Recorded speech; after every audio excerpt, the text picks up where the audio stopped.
നമസ്കാരം. നമസ്കാരം. സാറ്, എല്ലായിടത്തും ചർച്ച നമ്മുടെ നിയമസഭാ തെരഞ്ഞെടുപ്പാണ്. ആര് ജയിക്കും, ആരൊക്കെ മത്സരിക്കും തുടങ്ങി ഒട്ടനവധി കാര്യങ്ങൾ. മുഖ്യമന്ത്രിയായിരിക്കുന്ന ശ്രീ പിണറായി വിജയൻ തൊട്ട് ഏറ്റവും കഴിഞ്ഞ തവണ ആദ്യമായിട്ട് മത്സരിച്ച് ജയിച്ച ഒരു MLA വരെയുള്ളവരുടെ കാര്യത്തിൽ വലിയ രീതിയിലുള്ള ചർച്ചകൾ സോഷ്യൽ മീഡിയയിൽ നടക്കുകയാണ്. മണ്ഡലം തിരിച്ചുള്ള ചർച്ചയുണ്ട്. അതുപോലെ റീജിയണുകൾ തിരിച്ച് മലബാർ, മധ്യ കേരളം, തെക്കൻ കേരളം ഇങ്ങനെ തിരിച്ചുള്ള ചർച്ചയുണ്ട്. ഇങ്ങനെയൊക്കെ നടക്കുകയാണ്. പക്ഷേ എല്ലാ ചർച്ചകളിലും ഒരു കാര്യം വളരെ കൃത്യമായിട്ട് ആൾക്കാർ പറയുന്നുണ്ട്. കേരളത്തിൽ ഒരു ആൻറ്റി ഇൻകംബൻസി, ഭരണവിരുദ്ധ വികാരമുണ്ട് എന്ന് പറയും. പക്ഷേ എനിക്ക് തോന്നുന്നത്, എൻ്റെ ഒരു സംശയമാണ്, കേരളത്തിലൊരു ഭരണവിരുദ്ധ വികാരമാണോ അതോ നമ്മുടെ മുഖ്യമന്ത്രി പിണറായി വിജയന് എതിരായ ഒരു വികാരമാണോ കേരളത്തിൽ നിലനിൽക്കുന്നത്? എന്താണ് അങ്ങയുടെ അഭിപ്രായം? സ്വാഭാവികമായിട്ടും ഒരു ദീർഘനാൾ, അതായത് 2 ടേമെങ്കിലും ഭരിക്കുമ്പോൾ, ഒരു 5 വർഷം ഭരിക്കുമ്പോൾ തന്നെ ഏതാണ്ടൊരു ആൾക്കാർ വിലയിരുത്തി തുടങ്ങും. ഇപ്പോൾ ഇവിടുത്തെ പ്രശ്നം എന്ന് പറയുന്നത്, ഒരു 1ാം ടേം കഴിഞ്ഞപ്പോഴാണ് കോവിഡിന് ശേഷമുള്ള ആഫ്റ്റർ കോവിഡ് അവസ്ഥയായിരുന്നു. അങ്ങനെയാണ് അദ്ദേഹം രണ്ടാമതും. അതെ, ആ കോവിഡ് നേരിടുന്നതിൽ മുഖ്യമന്ത്രി എന്ന നിലയിൽ പിണറായി വിജയൻ സ്വീകരിച്ച കർക്കശമായ നിലപാടുകൾ മലയാളിയെ വലിയ രീതിയിൽ സ്വാധീനിച്ചു. ഉറപ്പായി സ്വാധീനിച്ചു. അത് തെരഞ്ഞെടുപ്പിൽ പ്രതിഫലിക്കുകയും ചെയ്തു. അത് കാരണം ആൾക്കാർ പറഞ്ഞത്, അത് ഉമ്മൻചാണ്ടിയോ രമേശ് ചെന്നിത്തലയോ ആയിരുന്നുവെങ്കിൽ എന്തായിരിക്കും സംഭവിക്കുക?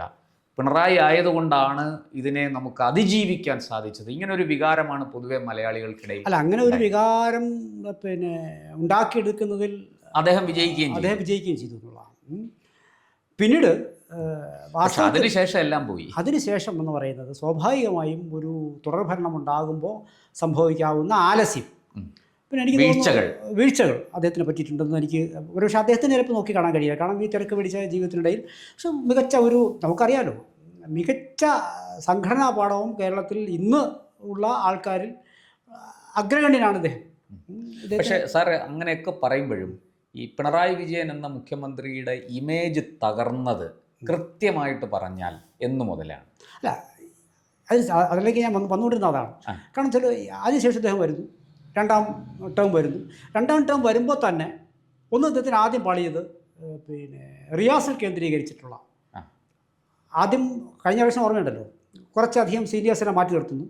ടേം വരുന്നു 2 വട്ടം 3 വട്ടം മത്സരിച്ചവർ മാറി നിൽക്കണം. അതിലെ മുഖ്യമന്ത്രിക്ക് മാത്രം ഒരു ഇളവ് കൊടുക്കുന്നു. അതിനുശേഷം മെല്ലെ വരുമ്പോൾ റിയാസിനെ ഉയർത്തിക്കൊണ്ടുവരുന്നതായിട്ട് ഒരു ആരോപണം. അത് പാർട്ടിക്കുള്ളിൽ നിന്ന് തന്നെയാണ് ഈ ആരോപണം ശക്തമായിട്ട് വന്നിട്ടുള്ളത്. പൊതുജനങ്ങൾ ഇത് ചർച്ച ചെയ്യുന്നതിന് പ്രധാനപ്പെട്ട കാരണം പാർട്ടിക്കുള്ളിൽ തന്നെയാണ്. ഇനി ഈ കാലയളവിൽ നമ്മൾ നോക്കിക്കഴിഞ്ഞാൽ 400+ എന്ന് പറഞ്ഞിട്ട് കേന്ദ്രത്തിൽ നരേന്ദ്രമോദി ഒരു ക്യാമ്പയിൻ നടത്തി വരുന്നു. 400+ എത്തിയില്ല. പിന്നെ വാസ്തവത്തിൽ എന്താണ്,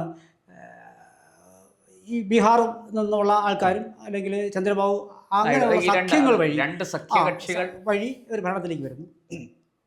സെയിം ടൈം കേരളത്തിൽ BJP അവരുടെ നില മെച്ചപ്പെടുത്തിക്കൊണ്ടുപോകുന്നു.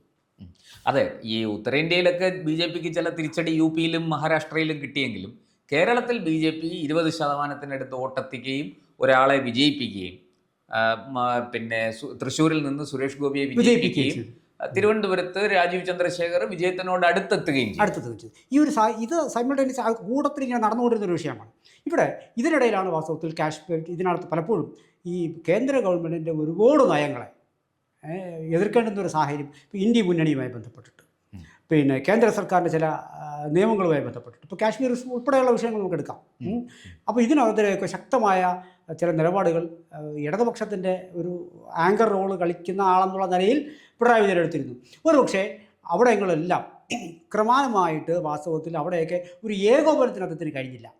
കോൺഗ്രസ് അവരുടെ നിലനിൽപ്പ് നോക്കിക്കൊണ്ട് പിണറായി ഇദ്ദേഹത്തിൽ നിന്ന് മാറി നിന്നു.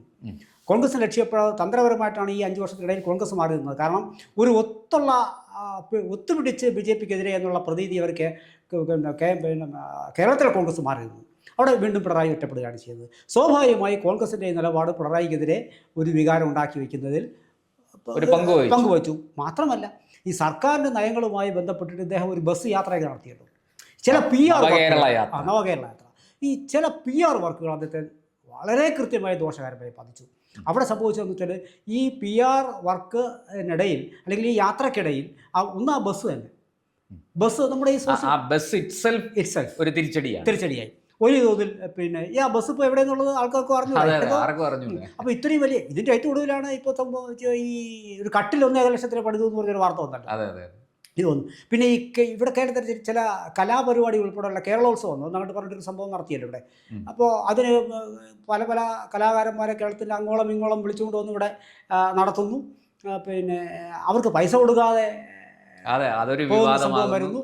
എന്തിനാണ് നമ്മുടെ എനിക്ക് തോന്നുന്നു ചില പേരെടുത്ത് പറയുന്നത് ശരിയല്ലാത്തതുകൊണ്ട് പറയുന്നില്ല, ചില പ്രമുഖ വ്യക്തികളെ വിളിച്ചുകൊണ്ട് വന്ന് ചില സംരംഭങ്ങളുടെ ഉദ്ഘാടകരും അങ്ങനെ ഈ അംബാസഡർമാരെന്ന നിലയിൽ ചില പ്രവർത്തനങ്ങൾ സംഘടിപ്പിച്ചിരുന്നു. അവർക്കുള്ള പൈസ പോലും ശരിക്കും കൊടുത്തിട്ടില്ല എന്നൊരു അതൊരു പുറത്ത് പറയും. അതൊരു വലിയ ആക്ഷേപമായി. ഇതൊന്നും പിണറായി അതൊക്കെ നിൽക്കുമ്പോഴും നമുക്ക് ആ നവകേരള യാത്രയിലേക്ക് വരാം. ആ നവകേരള യാത്ര കഴിഞ്ഞപ്പോഴല്ലേ ഇദ്ദേഹത്തിന്റെ ഇമേജ് അവിടുന്നാണ് വളരെ കൃത്യമായി, പ്രത്യേകിച്ചും ആ യൂത്ത് കോൺഗ്രസ് പ്രവർത്തകരെ ചെടിച്ചട്ടി എടുത്ത് അടിച്ചിട്ട് ഒരു ഉളുപ്പുമില്ലാതെ മുഖ്യമന്ത്രി പത്രസമ്മേളനത്തിൽ പറയുകയാണ് രക്ഷാപ്രവർത്തനമാണ് നടത്തി. ഇമേജ് ബിൽഡിങ്ങിന് വേണ്ടി ഉണ്ടാക്കിയ പ്രക്രിയകളെല്ലാം ഇമേജിനെ തകർക്കുന്ന രീതിയിലേക്ക് മാറി. തിരിച്ചടിയായി രക്ഷാപ്രവർത്തനം ആണ് അതിലെ മുഖ്യ പ്രശ്നമായി വന്നത്. പിന്നെ പൊതുജനം കണ്ടുകൊണ്ടിരിക്കുമ്പോൾ തന്നെ സർക്കാർ വക വിദ്യാലയങ്ങളുടെ മതിലുകൾ ഇടിച്ച് നാളിതുവരെ കടന്നു പോകാൻ ഒരു കാറിന് കഷ്ടിച്ച് കടന്നു പോകാൻ പോകുന്ന വഴി അത് ഈ ബസ്സിന് കടന്നു പോകാൻ തക്കത്തിൽ ഇടിച്ച് ഇങ്ങനെ പല കെട്ടിടങ്ങളുടെയും പല വേദികളുടെയും ഒരുക്കം കണ്ട് ജനം മൂക്കത്ത് വിരൽ വെച്ച് പോയി. അപ്പോൾ ഇദ്ദേഹത്തിന് എന്താ ഇങ്ങനെ എന്നൊരു തോന്നലാണ് വന്നിട്ടുള്ളത്. അപ്പോൾ ആ പാവങ്ങളുടെ മുഖ്യമന്ത്രി നിരന്തരം പറഞ്ഞുകൊണ്ടിരിക്കുന്ന ഒരാളിന്റെ സർക്കാരിൽ നിന്നാണ് വന്നുകൊണ്ടിരിക്കുന്നത്. ഇത് ഈ ഈ നവകേരള യാത്ര അറ്റം എത്തുമ്പോഴത്തേക്കും ആവശ്യത്തിൽ അദ്ദേഹം ചീത്തപ്പേര് സമ്പാദിച്ചു കഴിഞ്ഞു എന്നുള്ളതാണ്. പിന്നെ ഈ മുഖ്യമന്ത്രിയുടെ ദുരിതാശ്വാസ ഫണ്ടുമായി ബന്ധപ്പെട്ടിട്ടുണ്ട്. അത് വലിയ തോതിൽ അദ്ദേഹത്തിന് ആക്ഷേപം ഉണ്ടായി എന്നുള്ളത്. എന്തുണ്ടെങ്കിലും ശമ്പളം പിരിക്കുമെന്നുള്ള രീതിയിൽ സർക്കാർ ഉദ്യോഗസ്ഥരും മാറിക്കഴിഞ്ഞിരിക്കുന്നു. അവർക്കാണെങ്കിൽ DA കുടിശ്ശിക കൊടുക്കുന്നു. പിന്നെ അത് ഏറ്റവും ഒടുവിൽ ഈ DA എന്ന് പറയുന്നത് അവരുടെ അവകാശമല്ല, സർക്കാർ കൊടുക്കുന്ന ഒരു ഔദാര്യമാണ്. സത്യവാങ്മൂലം കൊടുത്തു എന്നിട്ടെല്ലാം മാറ്റി ചെയ്യേണ്ടുന്ന ഒരു അവസ്ഥ വന്നു. അല്ല, ഇതെല്ലാം വാസ്തവത്തിൽ ഇപ്പൊ ധനമന്ത്രിയാണ് ഈ സത്യവാങ്മൂലം കൊടുത്തതെങ്കിലും ജീവനക്കാർ ഒന്നടങ്കം വിരൽ ചൂണ്ടുന്നത് മുഖ്യമന്ത്രിയിലേക്കാണ് വരുന്നത്. അങ്ങനെ വരത്തുള്ളത്. പിന്നെ ആ കൂട്ടത്തിൽ വയനാട് ദുരന്തം വരുന്നു. ചൂരൽമല അവിടെ വീണ്ടും സർക്കാർ ഉദ്ദേശത്തിനുള്ള ഒരു പിരിവ് വരുന്നു. അത് പിന്നെ പൂരം കളിക്കുന്നതുമായി ബന്ധപ്പെട്ടുള്ള റിപ്പോർട്ടുമായി ബന്ധപ്പെട്ടിട്ടുള്ള മറ്റ് പ്രശ്നങ്ങൾ, അതിലും ഒരു ഉന്നത പോലീസ് ഉദ്യോഗസ്ഥനെ സംരക്ഷിക്കാൻ മുഖ്യമന്ത്രി തന്നെ നേരിട്ട് ശ്രമിക്കുന്നു. അത് ഇദ്ദേഹം വഴിയൊരുക്കിയതാണെന്ന് പിൽക്കാലത്ത് രണ്ടാം സർക്കാരിന്റെ കാലത്താണ് അത് കൂടുതൽ. അദ്ദേഹത്തിന്റെ വത്സല ശിഷ്യനും ദത്തുപുത്രനുമായ PV അൻവർ തന്നെ ആ ആരോപണവുമായിട്ട് ഉന്നയിക്കുകയാണ്. അപ്പോൾ അതുമായി ബന്ധപ്പെട്ടിട്ട് പിന്നെ അദ്ദേഹത്തിന്റെ കീഴിലെ തന്നെ ചില ഉദ്യോഗസ്ഥരുടെ വലിയ ഇഷ്യൂസ്, ഒരു പോലീസ് ഉദ്യോഗസ്ഥൻ അറിയാമല്ലോ, അദ്ദേഹത്തിന്റെ വഴിവിട്ട വരുമാനവും കാര്യങ്ങളൊക്കെ. അപ്പോൾ ഇദ്ദേഹം ഇങ്ങനെ ഒരു അത് മാത്രമല്ല, റിട്ടയർ ചെയ്ത പല ഉദ്യോഗസ്ഥന്മാരെയും തന്ത്രപ്രധാനമായ സ്ഥാനങ്ങളിൽ തുടരാൻ അനുവദിക്കുന്നു. അവർക്ക് കൈയയച്ച് എന്താ പറയുക, ഈ റെമ്യൂണറേഷൻ ഇനത്തിൽ കൊടുക്കുന്നു. ഇതൊക്കെ വലിയ രീതിയിൽ ജനങ്ങൾ ശ്രദ്ധിക്കുന്ന ഒരു കാര്യമാണ്. മാത്രമല്ല, ഹൈക്കോടതിയിൽ നിന്ന് മറ്റൊരു തിരിച്ചടി ഉണ്ടായി. ക്ഷമിക്കണം, ഹൈക്കോടതിയാണോ സുപ്രീം കോടതിയാണോ എന്ന് ഞാനിപ്പോൾ ഓർക്കുന്നില്ല. ഈ മന്ത്രിമാരുടെ സ്റ്റാഫുകൾക്ക് 2.5 വർഷം ജോലി ചെയ്താൽ പെൻഷൻ, അത് വലിയ രീതിയിൽ ചർച്ചയായ ഒരു വിഷയമാണ്. അതുപോലെ തന്നെ AI ക്യാമറയും വലിയ രീതിയിൽ ഈ പറഞ്ഞതുപോലെ ഒരു സാധാരണ കുടുംബമാണ് 2 വീലറിൽ യാത്ര ചെയ്യുന്നത്. ഒരു ഭാര്യയും ഭർത്താവും 2 കുഞ്ഞുങ്ങളും യാത്ര ചെയ്യുന്നത് സ്വാഭാവികമാണ്. അപ്പോൾ മിഡിൽ ക്ലാസ് ആണ് കേരളത്തിൽ ഏറ്റവും കൂടുതലുള്ളത്. അവരുടെ സഞ്ചാര സ്വാതന്ത്ര്യത്തെ ഹനിക്കുന്ന, അവർക്ക് വലിയ രീതിയിൽ തെറ്റി കിട്ടുന്ന തരത്തിലുള്ള ഒരു നിലപാട് അല്ലെങ്കിൽ അതിനുള്ളൊരു സംവിധാനം സർക്കാർ ഒരുക്കിയതും വലിയ ചർച്ചയായി. അത് വലിയ വിവാദവുമായി. സർക്കാരിൻ്റെ മുഖത്ത് സത്യത്തിൽ കരിവാരി തേക്കുന്ന ഒരു സംഭവമായി അത് മാറി. അല്ല, ഇതിനകത്ത് ചില കാര്യങ്ങൾ നമ്മളിത് ഇഴകേറി പരിശോധിക്കേണ്ടത് കൂടിയുണ്ട്. കാരണം ഇവിടെ ഇത്തരത്തിലൊരു വികാരം പിണറായിക്കെതിരെ തിരിച്ചുവിടുന്നതിൽ മുഖ്യപങ്ക് വഹിച്ചത് കോൺഗ്രസ് തന്നെയാണ്. പാർട്ടിക്കാരും ഒരു പരിധിവരെ വഹിച്ചിട്ടുണ്ട്. ഇപ്പോൾ തന്നെ വിഴിഞ്ഞം തുറമുഖോദ്ഘാടന സമയത്ത് ഇദ്ദേഹത്തിൻ്റെ ചെറുമകനുമായി പോലും ഇരിക്കുന്ന പടങ്ങളൊക്കെ വെച്ചിട്ട് ഒരുപാട് അതൊക്കെ ഇദ്ദേഹത്തിന് തിരിച്ചടിക്കും. സാധാരണക്കാരെ നോക്കുമ്പോൾ ഇതെന്തൊന്ന് കുടുംബ സാഹസമാണെന്ന് വിചാരിക്കും. അപ്പോൾ ഇങ്ങനെ പിന്നെ കാറ് വാങ്ങിക്കുന്നത്, തൊഴുത്ത് കെട്ടുന്നത്, പശുക്കൾക്ക് പാട്ട് വയ്ക്കുന്നത്, ഇതൊക്കെ സോഷ്യൽ മീഡിയ ആഘോഷിക്കുകയാണ് ചെയ്യുന്നത്. അതായത് വലിയ രീതിയിൽ ആഘോഷിച്ച, വലിയ രീതിയിൽ പിന്നെ മുഖ്യമന്ത്രി പിണറായി വിജയനെതിരെ തിരിഞ്ഞ സംഭവങ്ങളാണ് ഇങ്ങനെ. മാത്രമല്ല ഇതിനെ അതിജീവിപ്പിനെ കറുപ്പിട്ടുകൊണ്ട് പോകുന്നത്. ഇപ്പോൾ ഇദ്ദേഹം കഴിഞ്ഞ ദിവസങ്ങളിൽ പോലും കറുപ്പിട്ടുകൊണ്ട് കോൺഗ്രസ്സുകാർ നിന്നപ്പോൾ ഇതൊന്നും ഇദ്ദേഹം പറഞ്ഞിട്ടുണ്ടാവണമെന്നൊന്നുമില്ല. പക്ഷേ ഇതെല്ലാം ബാക്ക്ഫയർ ചെയ്യുന്ന അദ്ദേഹത്തിനായിരിക്കും. അപ്പോൾ ഇതൊന്നും ഇദ്ദേഹത്തിന് ഒന്ന് തടയിടാൻ ഇദ്ദേഹത്തിന് കഴിയില്ലേ എന്നുള്ളതായിരുന്നു ചോദ്യം. ഇത്രയും വലിയൊരു കൊമ്പനല്ലേ, ഇദ്ദേഹത്തിന് ഒന്ന് പറഞ്ഞ് അവസാനിപ്പിച്ചുകൂടെ ചോദിക്കാം. ഇങ്ങനെ ഘട്ടം ഘട്ടമായി ഇവിടെ വാസ്തവത്തിൽ ഇത് ഭരണവിരുദ്ധ വികാരമല്ല. സത്യത്തിൽ ഞാൻ വ്യക്തിപരമായ ഒരു കാര്യം പറയാം. പിന്നെ ഒരുപാട് കേന്ദ്ര സർക്കാരിൻ്റെ അല്ല സാർ, ഈ ഭരണവിരുദ്ധ വികാരത്തിന് സ്വാഭാവികമായിട്ടും നമ്മൾ ഈ ലോക്സഭാ തെരഞ്ഞെടുപ്പിൽ അത് പ്രതിഫലിച്ചു, തദ്ദേശ തെരഞ്ഞെടുപ്പിൽ അത് പ്രതിഫലിച്ചു. പിന്നെ അത് മുന്നോട്ട് പോകുന്തോറും ഇതിന്റെ ഒരു അളവ് കുറഞ്ഞു. കാരണം ലോക്സഭാ തെരഞ്ഞെടുപ്പിൽ കിട്ടിയ അത്രയും കനത്ത തിരിച്ചടി അല്ല തദ്ദേശ തെരഞ്ഞെടുപ്പിൽ കിട്ടിയതെന്ന് നമ്മൾ അനുമാനിക്കണം. കാരണം 7 ജില്ലാ പഞ്ചായത്തെങ്കിലും ഇപ്പോൾ CPM-ന്റെ കയ്യിൽ അവശേഷിക്കുന്നു. ഘട്ടം ഘട്ടമായി കുറയും.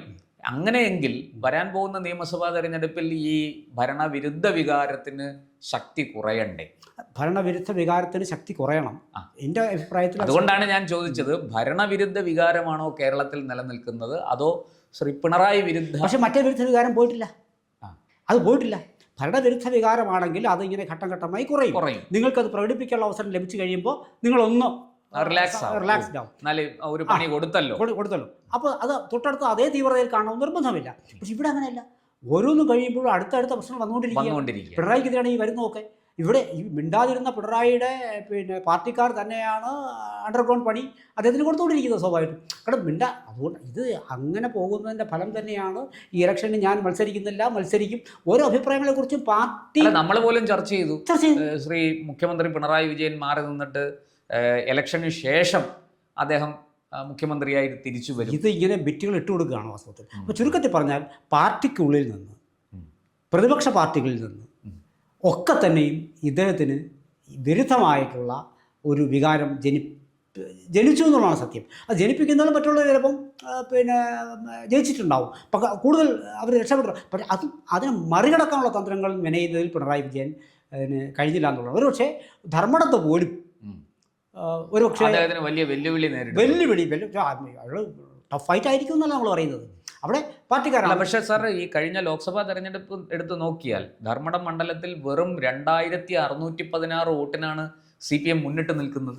പാർട്ടി കോട്ട, പാർട്ടിയുടെ പൊന്നാപുരം കോട്ട, പാർട്ടി ഗ്രാമങ്ങൾ സ്ഥിതി ചെയ്യുന്ന, പാർട്ടിയുടെ തിരുവായ്ക്ക് എതിർവായില്ലാത്ത ധർമ്മടം മണ്ഡലത്തിലെ സ്ഥിതിയാണ് ഞാൻ പറഞ്ഞത്. 2011 മുതൽ സ്ഥിരമായിട്ട് അത് CPM ജയിക്കുന്നു. അതിനു മുമ്പും അവിടെയുള്ള നമ്മളിപ്പോൾ ഈ തലശ്ശേരി മുനിസിപ്പാലിറ്റിയൊക്കെ ഒഴിച്ചാൽ ബാക്കി എല്ലായിടത്തും ഈ പറഞ്ഞതുപോലെ തലശ്ശേരി മുനിസിപ്പാലിറ്റി ധർമ്മടം മണ്ഡലത്തിൽ വരുന്നില്ല. അതിന്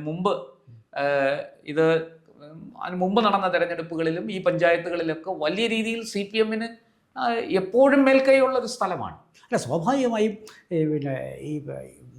ഈ ഒരു പ്രാതിനിധ്യം CPM പ്രാതിനിധ്യം അവിടെ തർക്കമൊന്നും വേണ്ട. പക്ഷേ അത് രക്ഷപ്പെടുകയല്ല. പക്ഷേ പഴയതുപോലെ അല്ല കാര്യങ്ങൾ.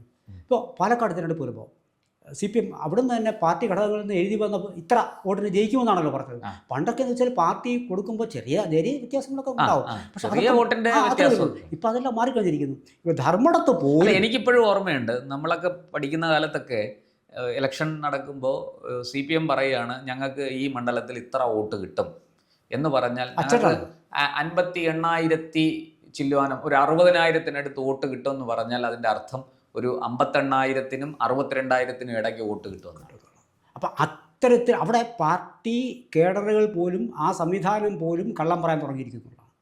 ഭയത്തിൻ്റെ പേരിലുള്ള കള്ളമാണോ അത് എന്താണെന്ന് അറിയില്ല. അപ്പം അങ്ങനെ കൃത്യമായ കീഴ്ഘടകങ്ങളിൽ നിന്നുള്ള റിപ്പോർട്ടിംഗ് മേൽഘടകങ്ങളിലേക്ക് സുതാര്യമായി എത്തുന്നില്ല, കൃത്യമായി എത്തുന്നില്ല. അപ്പോൾ നമുക്ക് നമ്മുടെ ചർച്ച കൺക്ലൂഡ് ചെയ്യാം. ഇവിടെ കേരളത്തിലൊരു ഭരണവിരുദ്ധ വികാരമുണ്ട്, പക്ഷേ അതിൻ്റെ ശക്തി കുറഞ്ഞിരിക്കാൻ സാധ്യതയുണ്ടെങ്കിലും ഈ സമീപകാല തദ്ദേശ തെരഞ്ഞെടുപ്പിന് ശേഷം നടന്ന സംഭവങ്ങൾ, ശബരിമല ഇഷ്യൂ, ഈ SIT-യുടെ ഇടപെടലുകൾ, അറസ്റ്റുകൾ, ഇതെല്ലാം ഇപ്പോൾ വലിയ രീതിയിൽ അത് സമൂഹത്തിൽ ചർച്ചയായിക്കൊണ്ടിരുന്നതാണ്. ഇപ്പോഴും അത് നിലനിൽക്കുന്നു. അങ്ങനെ ഭരണവിരുദ്ധ വികാരം കേരളത്തിൽ ഉണ്ട്. പക്ഷെ അതിൻ്റെ തീവ്രത ശകലം കുറഞ്ഞേക്കാം. പക്ഷേ മുഖ്യമന്ത്രി പിണറായി വിജയനെതിരായ ഒരു വികാരവും കേരളത്തിൽ അതിശക്തമായി അലയടിക്കുന്നു എന്ന് തന്നെ പറയേണ്ടിയിരിക്കുന്നു. ഉറപ്പായി. കാരണം വെച്ചാൽ ഈ അദ്ദേഹത്തിന് വേണ്ടി എന്നുള്ള രീതിയിൽ അല്ലാതെ പോലും PR വർക്കുകളെല്ലാം തിരിച്ചടിച്ചു. ഇപ്പോൾ തന്നെ സെക്രട്ടറി എന്താണോ ലക്ഷ്യമിട്ടത് അതിന് വിരുദ്ധമായി തിരിച്ചടിക്കുന്നു. അദ്ദേഹത്തിന് വേണ്ടി ആയിരിക്കില്ല, പക്ഷേ ഇപ്പോൾ സെക്രട്ടറി അസോസിയേഷൻ്റെ ആനുവൽ മീറ്റിംഗ് വരുന്നു, ഇടതുപക്ഷ സംഘടനയുടെ മീറ്റിംഗ് വരുന്നു, അവിടെ അവരെല്ലാം കൂടി ഒരു തിരുവാതിരക്കളി വരുന്നു, കാരണബോധം എന്നുള്ള പാട്ട് പാടുന്നു. ആക്ച്വലി ഇത് സംഭവിക്കുന്നത് അദ്ദേഹത്തിനാണ്, മുറിവേൽക്കുന്നത് മുഖ്യമന്ത്രിക്കാണ്. ഈ വ്യക്തിപൂജ ഇങ്ങനെയുള്ള സംഭവങ്ങൾ ഇത് വേണ്ട എന്ന് പറയാൻ അദ്ദേഹത്തിന് ഈ വൈകിയ വിളയിൽ. അതേസമയം കണ്ണൂരിൽ P. ജയരാജനെതിരായി ഉണ്ടായിരുന്നു ആ നിലപാടെടുത്തു ആൾക്കാർ കമ്പയർ ചെയ്യുന്നത് ഞാൻ പറഞ്ഞു. P. ജയരാജനെ വ്യക്തിപൂജ ചെയ്യാൻ ഒരു വിഭാഗം ശ്രമിച്ച് പിന്നെ കതിരൂരിൻ്റെ പുത്രൻ എന്നൊക്കെ പറഞ്ഞ് രംഗത്ത് വന്നപ്പോൾ അതിനെ വിലക്കാനും അതിനെതിരെ നടപടി സ്വീകരിക്കാനും P. ജയരാജനെ ഒതുക്കാനും ഒക്കെ മുന്നോട്ട് വന്ന പിണറായി വിജയൻ സ്വന്തം കാര്യത്തിൽ മൗനം പാലിച്ചു. അതാണ് എല്ലാം ഒരാളിലേക്ക് ആവാഹിക്കപ്പെടുന്നു എന്നൊരു തോന്നൽ കേരളത്തിൽ ഇപ്പോൾ ശക്തമാണ്. അവിടെയാണ് പിന്നെ അദ്ദേഹത്തിന് അതുകൊണ്ട് തന്നെ ആ ഒരാളിനെതിരായ വികാരം വന്നുകൂടായില്ല. അത് എത്രമാത്രം എന്നുള്ളത് മാത്രമാണ്, അത് മറികടക്കാൻ എത്രമാത്രം സാധിക്കും എന്നുള്ളതും നമുക്ക് കാത്തിരുന്ന് കൂടുതൽ വാർത്തകളും വിശേഷങ്ങളും നേരിട്ട് ലഭിക്കാൻ ജനങ്ങളിൽ നിന്ന് ജനങ്ങളിലേക്ക് ജനഭൂമി ന്യൂസ് സബ്സ്ക്രൈബ് ചെയ്യൂ. ബെൽ ബട്ടൺ അമർത്താനും മറക്കരുത്.